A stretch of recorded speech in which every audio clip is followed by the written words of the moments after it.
Namo Adida Phat. Thanks so much for joining me for a daily practice check-in.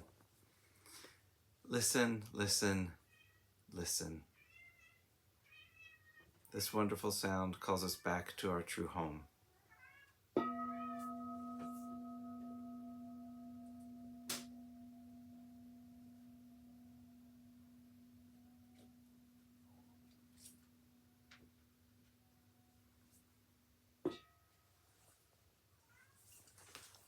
The fifth mindfulness training.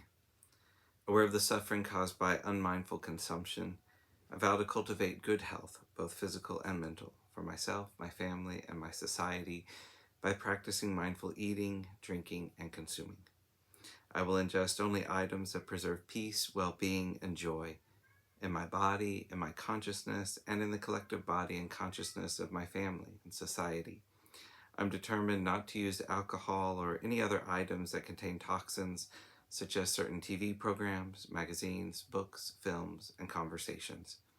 I am aware that to damage my body or my consciousness with these poisons is to betray my ancestors, my parents, my society, and future generations. I will work to transform violence, fear, anger, and confusion in myself and in society by practicing a diet for myself and for society. I understand that a proper diet is crucial for self-transformation and the transformation of society.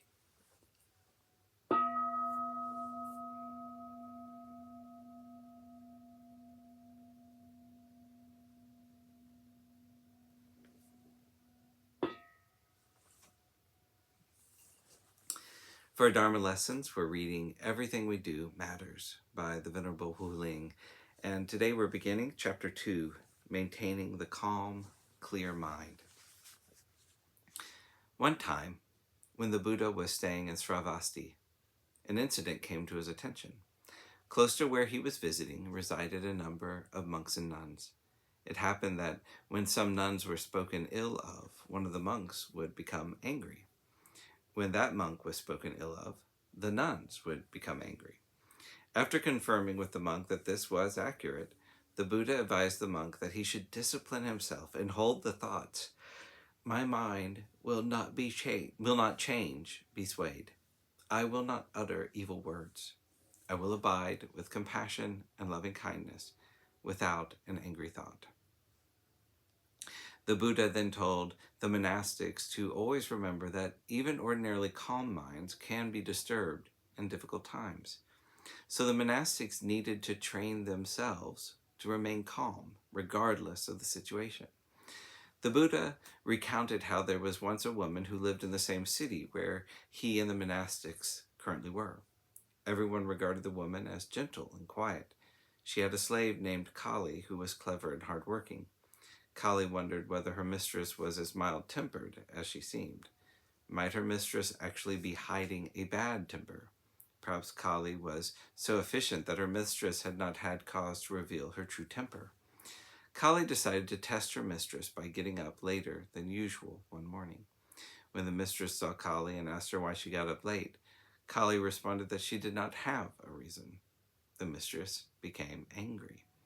The next morning, Kali got up even later. Once more, her mistress questioned her, and once more, Kali replied that she did not have a reason.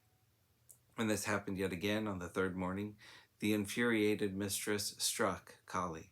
Bleeding, Kali ran out of the house crying out that her mistress had hit her because she had gotten up late. Word of what had happened spread, and with it the report that the mistress was actually violent and bad-tempered. The Buddha pointed out to the monastics that as long as they did not hear anything disagreeable or unpleasant, most of them were quiet and well-behaved. But when they heard something objectionable, such words became a test as to whether they were truly calm and polite.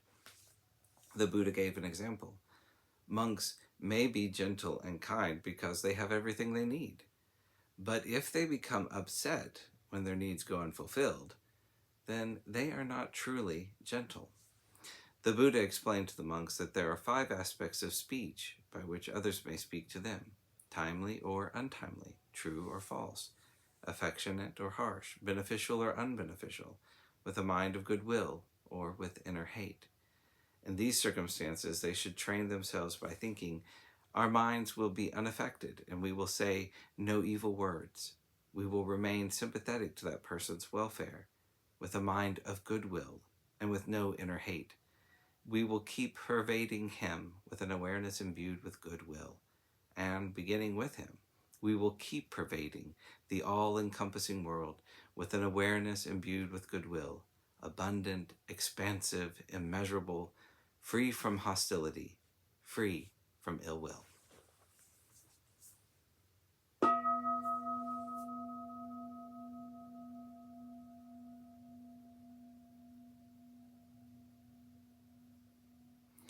May all beings be well. May all beings be happy.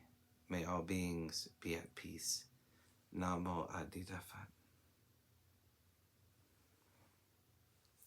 Thanks so much for joining me today.